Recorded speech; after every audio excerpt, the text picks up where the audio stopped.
Una giornata di memoria, il 4 novembre 2022 a Realmonte è stato come ogni anno un giorno emozionante. Io per questo ringrazio le autorità civili, militari e religiose, nonché la comunità tutta, l'amministrazione e i ragazzi dell'Istituto Comprensivo Garibaldi di Realmonte con la dirigente scolastica e i docenti.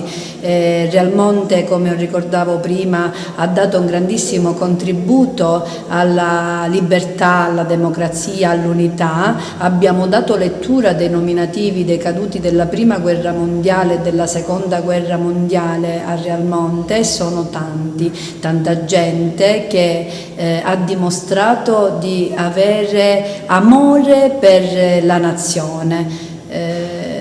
Una cerimonia emozionante dove abbiamo ricordato delle frasi, una delle quali la voglio ricordare adesso, che una rondine non fanno la primavera ma due sì, e come diceva Don Fabio poco fa, noi stamattina eravamo tanti, come in tanti siamo nel resto d'Italia.